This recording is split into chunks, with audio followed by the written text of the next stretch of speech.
So this is the third case in which we are discussing the first maxima now. We discussed about first minima which was formed at an angle of theta 1. Now I am calling this angle as theta 1 dash. उसको भी theta 1 कहा था, इसको भी theta 1 क्यों कह रहे हैं हम लोग? क्योंकि वो फर्स्ट मिनिमा था, तो अब हमने उसको फर्स्ट मैक्सिमा कहा. तो first minima was at angle theta 1, तो first maxima is at angle theta 1 dash. तो suppose this first minima is maxima is formed at an angle of theta 1 dash. So how should it be explained कि वहां पर एक maxima क्यों बना, और उस पॉइंट पर जहां पर मैक्सिमा बना वो कितने एंगल पर बना, किस एंगल पर वो मैक्सिमा बन रहा है, उसकी वो वैल्यू भी हम कैलकुलेट करना चाहेंगे. Now how was it explained? It was said that when secondary waves originating from all the points between A to B, उनको हम सेकेंडरी वेव्स कहते हैं या वेवलेट्स कहते हैं. You can call them as sources of light also. हर point से जो एक सेकेंडरी वेव एमिट हो रही है वो अब थीटा 1 डैश पर सोची जा रही है ना.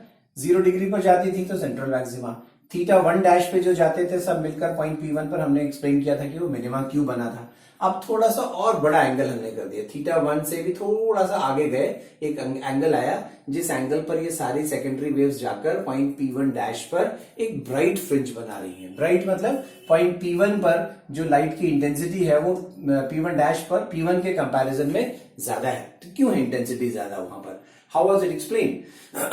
Now it was said that when angle was increased, ये जो थीटा 1 हमने इंक्रीज करके थीटा 1 डैश पर आए, तो ये जो BM पाथ डिफरेंस था जो पहले P1 पॉइंट के लिए लेमडा था, ये पाथ डिफरेंस बढ़ गया होगा, है ना. यहां से जाने वाली सेकेंडरी वेव को इसके कंपैरिजन में कम डिस्टेंस चलना पड़ता है, तो ये वाली डिस्टेंस P1 डैश तक B से जो आने वाली सेकेंडरी वेव है उसका डिस्टेंस थोड़ा और बढ़ गया. कितना बढ़ गया? इट इज सेड दैट जब ये पार्ट डिफरेंस बढ़कर 3 लैम्डा बाई 2 हो गया. 3 लैम्डा बाई 2 मतलब लैम्डा प्लस लैम्डा बाई 2, है ना. जब पॉइंट P1 पर थे तो ये पार्ट डिफरेंस लैम्डा था, तो प्लस लैम्डा बाई 2 और 3 लैम्डा बाई 2 जब पार्ट डिफरेंस हो जाता है तो इट इज सेड दैट कि पॉइंट P1 डैश एक ब्राइट फ्रिंज बन जाता है. तो हाउ वाज इट एक्सप्लेन?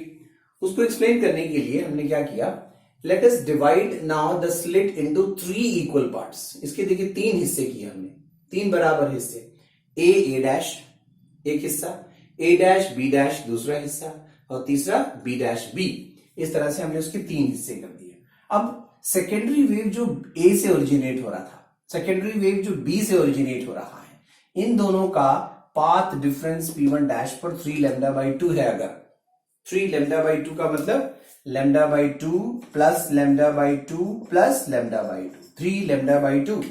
तो अगर मैंने इसके 3 हिस्से किए तो पॉइंट ए और बी डैश से जो सेकेंडरी वेव जा रही है, ये वाली 2 सेकेंडरी वेव्स को देख रहे हैं अब आप, तो इसका और इसका पार्ट डिफरेंस कितना हो गया? 1 लैम्डा बाई 2 कम कर देते हैं, that means lambda by 2 plus lambda by 2 मतलब लैम्डा. ठीक है, तो ए और बी डैश की पार्ट डिफरेंस लैम्डा, और एक पॉइंट हमने ए डैश जो मार्क किया, एक और 1/3 पार्ट हमने किया, तो अब ए और ए डैश से जाने वाली सेकेंडरी वेव्स का पार्ट डिफरेंस क्या है? एक और लैम्डा बाई 2 कम कर दीजिए, तो इन दोनों के बीच का पार्ट डिफरेंस हो गया सिर्फ lambda by 2. Now let us discuss it like this कि पॉइंट ए से और ए डैश से जो सेकेंडरी वेव्स ट्रैवल कर रही हैं, हाँ, वो पॉइंट P1 डैश पर पहुंचती हैं कितने पार्ट डिफरेंस के साथ? लैम्डा बाई 2 पार्ट डिफरेंस के साथ. तो part difference of lambda by 2 होना मतलब किस चीज की कंडीशन हुई? वो it is a condition of minimum.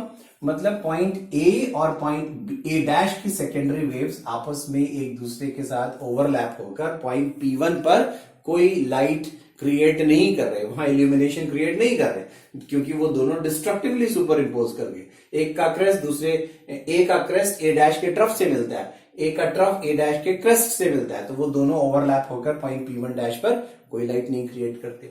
अब बात करते हैं जस्ट ए के नीचे एक पॉइंट चूज करिए, तो ए डैश के भी एक नीचे पॉइंट चूज करिए. उतना ही डिस्टेंस हो दोनों नए पॉइंट्स के बीच में जितना कि ए और ए डैश के बीच में था, तो उन दोनों पॉइंट्स के भी बीच का पार्ट डिफरेंस फिर लैम्डा बाई 2 होगा. मतलब for every such point which is between A and A dash there will be one more point between A dash and B dash with the secondary waves traveling with a path difference of lambda by 2 up to P1 dash. तो all such pairs मतलब ए dash के बीच में जितनी secondary waves हैं उसकी corresponding एक secondary wave ए dash B dash के बीच में भी है, वो सारे पेयर्स, ये पेयर, दूसरा पेयर, तीसरा पेयर और आखिरी पेयर ए डैश और बी डैश वाला, ए डैश और बी डैश की भी सेकेंडरी वेव्स का पार्ट डिफरेंस lambda by 2.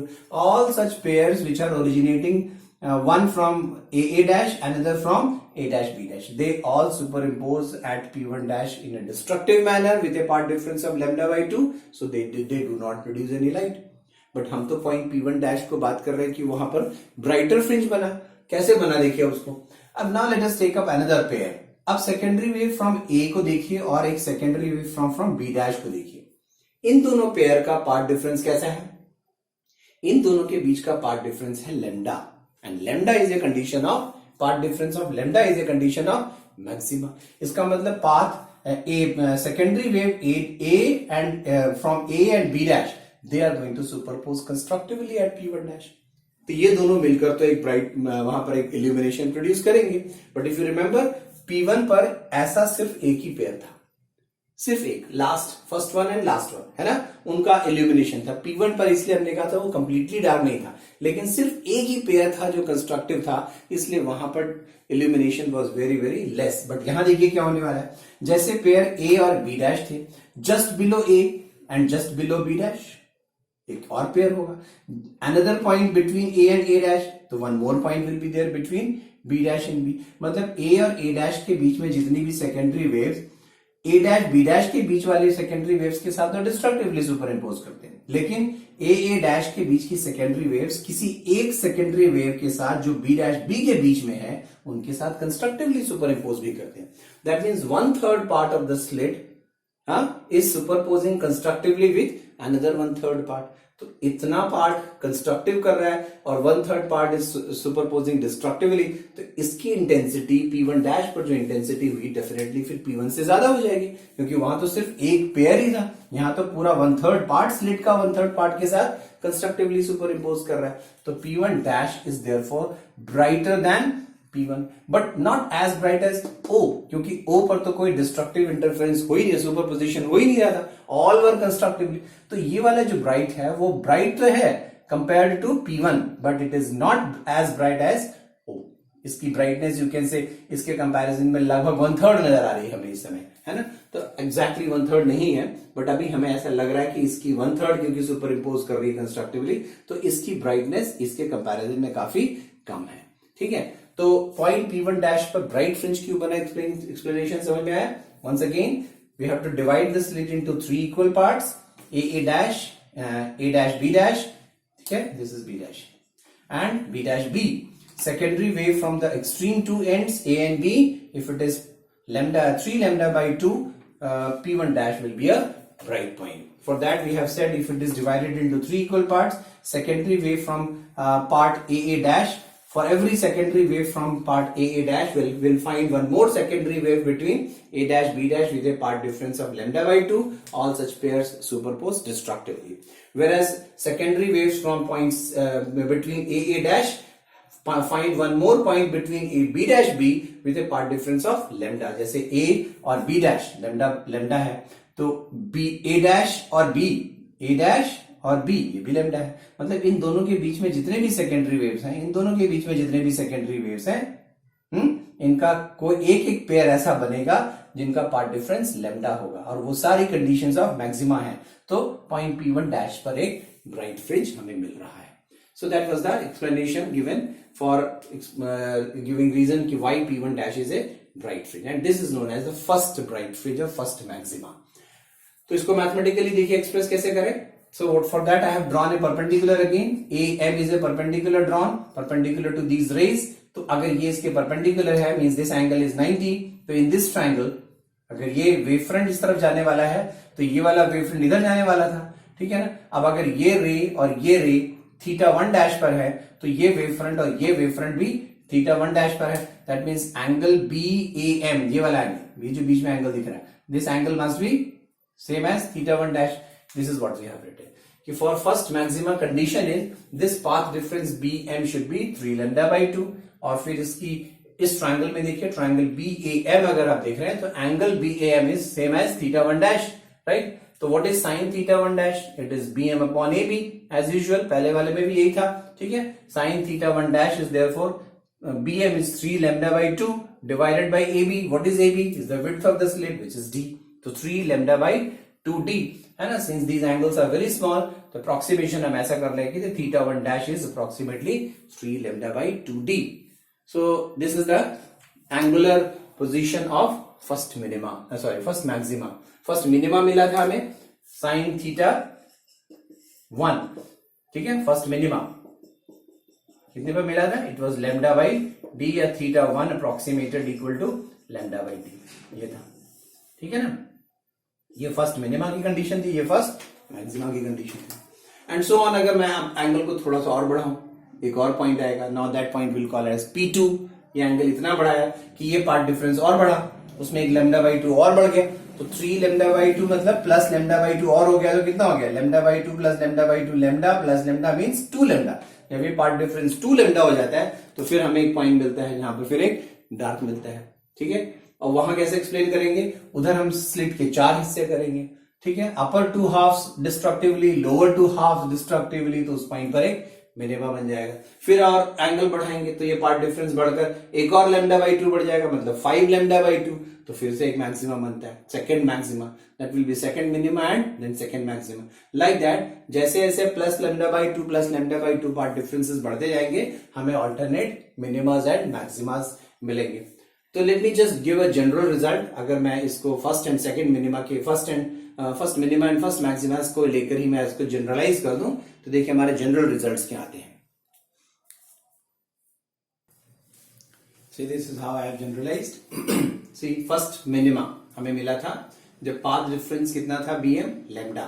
तो वहां कंडीशन लिखी थी हम लोगों ने sin theta 1 is equals to lambda by d, and we approximated as theta 1 is approximately equals to lambda by d. This is how this is we have this is being approximated is that these angles are very small in case of light. Similarly, then we got first maxima next to that. Its path difference was 3 lambda by 2. Condition was sin theta 1 dash is 3 lambda by 2d. ठीक है. सिर्फ divided by d कर देते हैं. theta 1 dash approximately equal to 3 lambda by 2d. Next minima will be obtained when part difference will be plus 1 more lambda by 2, means it will become 2 lambda. So it is here the slit will be divided into 4 equal parts. Wherever there will be even number of slits, the slit will be divided into even number of parts, there will be a minima. ठीक है. तो lambda 2 lambda, तो condition is sin theta 2 is 2 lambda by d, theta 1 is 2 lambda by d. So second maxima, 1 more lambda by 2 add कर दीजिए 2 lambda में. 2 lambda plus lambda by 2 will become 5 lambda by 2. Now the slit will be divided into 5 equal parts. 4 of them will be destructively superimposing. 1/5 will be superposing constructively. So that way the condition is again a minima, but the brightness of this will be much less than again this one. So sin the second first maxima. So condition is written as sin theta 2 dash is 5 lambda by 2d. तो इन results को देखकर आप इसको एक generalise statement देखिए कैसे लिख सकते हैं कि nth मिनिमा कहां मिल रहा है. देखिए first minima lambda, second minima 2 lambda, तो nth minima path difference will be n lambda. ठीक है. तो sin theta n should be n lambda by d. Okay. तो इसको अप्रोक्सीमेट कर दिया हमने. Theta n is equals to n lambda by d. Similarly देखिए फर्स्ट मैक्सिमा मिल रहा था 3 lambda by 2, second 5 lambda by 2. तो nth मैक्सिमा कहां मिलना चाहिए? It should be 2n plus 1 lambda by 2. Check करिए. n is equal to first minima रखेंगे तो n की वैल्यू 1 रखेंगे तो 2 plus 1 3. ठीक है. सेकंड के लिए 2 रखेंगे तो 2 to 4 plus 1 5 lambda by 2. तो nth के लिए हो गया 2n plus 1 lambda by 2. So the condition is sin theta n dash is equals to 2n plus 1 lambda by 2d, or approximately theta n dash is 2n plus 1 lambda by 2d. So these are the positions of the minimas and maximas in case of diffraction fringes. Let us calculate a little bit about their widths. जो हमें minimas and maximas मिल रहे हैं उनकी widths की थोड़ी बात करते हैं इसमें. देखिए क्या दिखाया था उन्होंने कि this was the width of the slit. Suppose the width of the slit was d. Just in front of the slit at point O we got the central maxima. ठीक है. At an angle of theta 1 we said first minima is formed. First minima was formed at an angle of theta 1 which was equal to lambda by d. Now suppose this slit is put, screen is put at a distance of d from the slits. इन दोनों के बीच का distance d है. This is comparatively large distance, right? As compared to this width of the slit. तो अगर ये जो distance d है तो पॉइंट O से, जो कि सेंट्रल मैक्सिमा की पोजीशन थी मैंने कहा था, और पॉइंट P1 क्या है, फर्स्ट मिनिमा की पोजीशन। तो मैं अगर ये पूछूं कि सेंट्रल मैक्सिमा कहां तक है, सेंट्रल मैक्सिमा एक्चुअली एक पॉइंट नहीं है, वो एक स्पॉट है। Central maxima is formed by the spread of this light, कि जो ए बी के बीच में जितनी भी पॉइंट सोर्सेज या सेकेंडरी वेव्स थी वो स्प्रेड होती हैं और एक स्पॉट बनाती हैं। तो वो स्पॉट कहां तक फैलता है, वो स्पॉट फैलता है जहां पे पहला मिनिमा बनता है। जहां पे पहला मिनिमा बना वहां पर हम कहेंगे सेंट्रल मैक्सिमा एंड हुआ। तो ये जो पॉइंट P1 है, जो फर्स्ट मिनिमा की पोजीशन है, एक्चुअली ये सेंट्रल मैक्सिमा का स्प्रेड है, ऐसा, ठीक है, या इतना चौड़ा एक स्प्रेड है। तो अगर ये मैं दिखा रहा हूं कि वो उसकी वन साइड विड्थ है, तो ये सेकंड, इस साइड भी x1 तक वो स्प्रेड होगा। अगर ये सर्कुलर सा स्लिट होता तो ये सर्कुलर सा एक सेंट्रल स्पॉट बना होता। अदरवाइज एक लीनियर अगर स्लिट है तो एक इतना विड्थ का एक सेंट्रल स्पॉट हमें दिखाई पड़ रहा है। तो मैं अगर इसको ये कहूं कि इसकी विड्थ है, ठीक है, डायमीटर या उसकी विड्थ क्या है, तो विड्थ ऑफ सेंट्रल मैक्सिमा तो वो कितनी है। तो अगर मैं इसको एंगल के टर्म्स में कहूं कि वो एंगल कहां तक स्प्रेड हुआ था, फर्स्ट मिनिमा कहां तक बना था, θ1। तो ऐसे ही θ1 एंगल पर हमें यहां पर भी तो फर्स्ट मिनिमा मिलेगा P1। तो ये जो टोटल एंगल हुआ दैट इज 2θ1, इसको हम कहते हैं angular spread of central maxima, कि सेंट्रल मैक्सिमा कितने एंगल में फैला, स्प्रेड हुआ। So that angle was, if θ1 was the position of first minima, the angular spread of central maxima should be 2θ1. So lambda, the θ1 is lambda by d, so 2θ1 will be 2 lambda by d. Can you see it is not dependent on capital D, not independent of screen distance. Capital D पे dependent नहीं है, मतलब screen कितनी भी दूर रखा होगा, ये एंगल तो एक अपने एंगल को, मतलब वो स्क्रीन डिस्टेंस पे डिपेंडेंट नहीं है। लेकिन स्क्रीन जब रखेंगे तो स्क्रीन पर एक स्पॉट बनेगा। कितना बड़ा सेंट्रल स्पॉट बना, वो उसकी डायमीटर अगर सर्कुलर है, लीनियर है, तो वो कितना विड्थ का बना। तो उसको कैसे करें हम, अगर ये उसका वन साइड विड्थ है, इसको रेडियस, अगर सर्कुलर मैंने कहा तो उसे रेडियस लिख दिया था। तो d is the distance of the screen. देखिए जरा ये डिस्टेंस अगर d है, ठीक है, लाइट ऐसे सीधी जानी थी लेकिन स्प्रेड होकर पॉइंट P1 पे मिनिमा बना रही। तो ये डिस्टेंस अगर मैं कह रहा हूं x1 है, तो ये हाफ विड्थ हुई इसकी, ठीक है। टोटल विड्थ कितनी हो जाएगी, 2x1। अगर ये हाफ विड्थ है तो ये देखिए एंगल इज इक्वल्स टू होता है आर्क अपॉन रेडियस। ये डिस्टेंस और ये डिस्टेंस मैं ले रहा हूं अप्रोक्सीमेटली इक्वल, क्योंकि ये डिस्टेंस भी छोटा है, ये डिस्टेंस भी छोटा है। तो अगर मैं इस डिस्टेंस को एक लार्ज डिस्टेंस मान रहा हूं, ये एंगल θ1 के लिए एज इफ ये OP1 डिस्टेंस एक आर्क है, तो आर्क अपॉन रेडियस, तो ये लिखा देखिए theta is arc upon radius x1 upon capital D। So what is x1? x1 is θ1 into capital D, और θ1 क्या था, lambda by d। So x1 is lambda d by d। तो अगर मैं पूरी विड्थ पूछूं तो कितनी है, पूरी विड्थ सेंट्रल मैक्सिमा की कितनी है, 2x1 is equals to 2 lambda d by d। तो ये तो बात है first maxima, first central maxima. अब ऐसे ही फर्स्ट मिनिमा कहां से कहां तक स्प्रेड होता है, सेकंड मिनिमा का मैक्सिमा, मतलब हमारी main concern actually bright fringes की, कि ब्राइट फ्रिंज कहां से, यहां से ब्राइट फ्रिंज शुरू हो गया, ठीक है, अगला ब्राइट फ्रिंज यहां तक, मतलब ये ब्राइट फ्रिंज की विड्थ हो गई। तो मैं ब्राइट फ्रिंजेस की विड्थ निकालना चाहता हूं, तो सेकंड मिनिमा और फर्स्ट मिनिमा के बीच की जो विड्थ है उसको डिस्टेंस निकालो। लेट अस फाइंड आउट, उसको भी निकाल के देखते हैं कितना आ रहा है। Width of second bright fringe निकालते हैं। सेकंड ब्राइट फ्रिंज कहां से कहां तक है, मैंने कहा फर्स्ट मिनिमा से सेकंड मिनिमा तक, ठीक है, इसके बीच में जो है ये gap, that is the width of first second bright fringe. तो ऐसा करते हैं, angular width of second bright fringe कैसे निकालें, θ2 माइनस θ1, जहां पर वो सेकंड मिनिमा बना और कहां पर फर्स्ट मिनिमा बना था। सेकंड मिनिमा से फर्स्ट मिनिमा के बीच का जो एंगुलर विड्थ है, that will be the angular width of second bright fringe. तो it is 2 lambda by d minus lambda by d which is lambda by d। तो लीनियर विड्थ कितना हो गया, अगर ये डिस्टेंस वही कैपिटल D था, तो लीनियर विड्थ विल बी वही एंगल इंटू d, तो lambda by d into d, ठीक है। Lambda by d into d, can you see, ये n पर डिपेंडेंट नहीं है, कि सेकंड था तो सेकंड नंबर 2 की कोई इसमें फिगर दिखाई नहीं पड़ रही है ना। सो it is half of the width of central maxima. Central maxima की विड्थ कितनी थी, ये सेंट्रल मैक्सिमा की विड्थ कितनी निकाली थी हम लोगों ने, it was 2 lambda d by d। तो सेंट्रल मैक्सिमा जितना वाइड है, बाकी इसके सारे ब्राइट फ्रिंजेस वो सब इस सेंट्रल मैक्सिमा की विड्थ के लगभग आधे हैं, मतलब वो ऐसे तो डिक्रीजिंग विड्थ है लेकिन उसकी अप्रोक्सीमेशन हम लोग कर रहे थे तो अप्रोक्सीमेटली वो हाफ द विड्थ है। जैसे मैं अगर जनरलाइज कर दूं, सिमिलरली अगर मैं nth ब्राइट के लिए भी निकालूं तो क्या है, nth ब्राइट के लिए एंगुलर विड्थ होगी थीटा n माइनस वन। जैसे सेकंड ब्राइट के सेकंड मैक्सिमा के लिए आपने निकाला था थीटा 2 माइनस थीटा 1, तो थर्ड के लिए हो जाएगा theta 3 minus theta 2, like that. तो nth के लिए हो गया theta n minus 1, theta n was n lambda by d minus theta n minus 1 is n minus 1 lambda by d. So again it is lambda by d.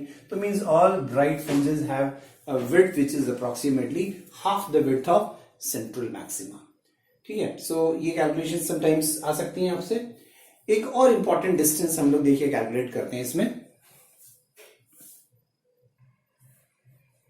and that distance is called as Fresnel distance. We'll generally denote it as ZF. It is a very important distance we generally mention in ray optics, and actually this distance defines the limit of the validity of ray optics, up to what distance we can use light as a ray of light, beyond which we cannot consider the light as ray of light. We have to consider its wave aspect. So a distance at which we said कि जो central maxima का जो spread था वो spread होना शुरू हो जाता है at an angle of theta 1, मतलब जहां पर हमें फर्स्ट मिनिमा मिलती है। तो फर्स्ट मिनिमा जहां बन रही थी वो थीटा 1 एंगल पर हमें मिला था। तो अगर मैं सेंटर से शुरू करूं तो theta 1 angle, centre most means ये जो आपका स्लिट था, ऐसा स्लिट था ए बी, ओके, ये सेंटर मोस्ट पॉइंट है। अब यहां से लाइट ने स्प्रेड करना शुरू कर दिया है, सपोज सेंटर मोस्ट पॉइंट से ये थीटा 1 एंगल पर स्प्रेड होता है, तो वहां पर फर्स्ट मिनिमा बनाता है। तो ये कहीं ना कहीं जाके देखिए, ऐसा मैं फिर से ड्रॉ कर देता हूं। This is the central, this is the width of the slit, suppose इसको स्मॉल डी लिखा था, ये सेंटर था। We said from every point the secondary wave start to spread. तो ये सेंटर मोस्ट पॉइंट से मैं अगर ड्रॉ करूं तो ये स्प्रेड होता हुआ कहीं पर ऐसा कितना हो गया, विड्थ ऑफ द स्लिट, जितनी स्लिट की विड्थ है उतनी हो गई एग्जैक्टली, ओके। तो ये जहां तक ये सेंट्रल मैक्सिमा का जो स्प्रेड है, ये जो थीटा 1 एंगल था, है ना, ये यहां पर यहां जाकर width of the slit, not this angle, मैंने शायद गलत बना दिया, सेंट्रल मैक्सिमा की जो विड्थ थी वो ऐसी थी, ये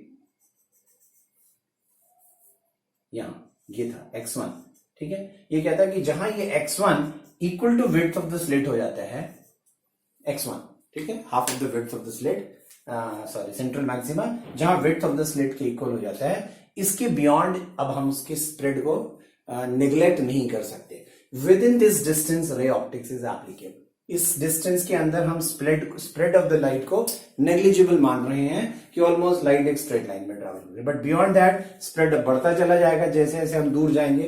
तो ये वो कौन सी डिस्टेंस है, ये वो कौन सी डिस्टेंस स्क्रीन की है कि जिस डिस्टेंस पर स्लिट की विड्थ इसके विड्थ मतलब x1 के इक्वल हो जाता है। तो this is what is called as Fresnel distance.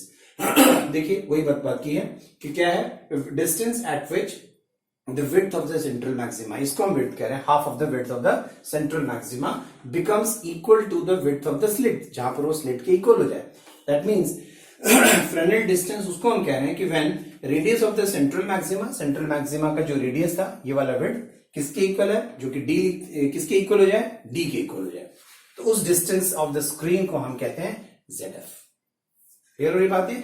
Radius of central maxima half the width of central maxima किसके इक्वल हो जाए, विड्थ ऑफ द स्लिट के इक्वल हो जाए, डी के इक्वल जहां पर हो जाए वहां पर हम कहते हैं वो डिस्टेंस स्क्रीन का ZF है। तो हाफ द विड्थ कितना था, half the width of the slit जो था वो था lambda D divided by D. तो ये डिस्टेंस डी ZF कब हो गया कि जब मैं d की जगह lambda ZF divided by d is equals to कितना रखूं, इक्वल्स टू d।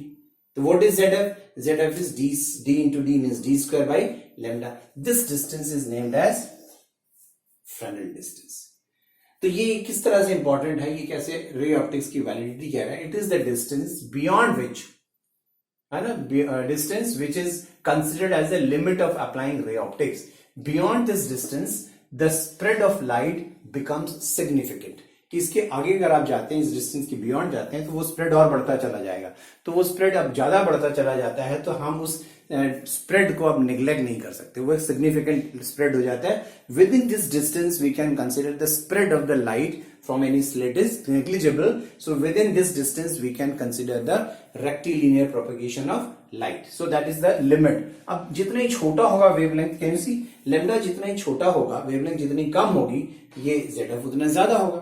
तो हमारी जो wavelengths of lights हैं, लाइट की वेवलेंथ देखिए कहां से कहां तक स्प्रेड कर रही है. ये अप्रोक्सीमेटली 4000 एंगस्ट्रॉम से लेकर अप्रोक्सीमेटली 7800 में लगभग 8000 एंगस्ट्रॉम्स तक के बीच में है. हाँ, तो अगर मैं एक स्लिट का विड्थ देखिए कैलकुलेशन करके भी बताता हूं मैं आपको. देखिए छोटे से कैलकुलेशन करके दिखाइए. मान लीजिए कोई स्लिट का साइज 2 मिलीमीटर है. 2 मिलीमीटर साइज का स्लिट है. We can write it as 2 into 10 to the power minus 3 meter. And suppose a wavelength of light 5000 angstrom is incident on it. This is yellow light, approximately yellow light के wavelength 5000 angstrom है. So it may be written approximately as 5 into 10 to the power minus 7 meter. So if I calculate the value of ZF beyond which wavelength spread of light cannot be neglected, yeah, let us say what distance, up to what distance the spread of light can be neglected. किस distance तक हम spread of light को negligible मान सकते हैं. तो d square by lambda, d square means इसका square करते हैं तो it is 4 into 10 to the power minus 6 divided by 5 into 10 to the power minus 7.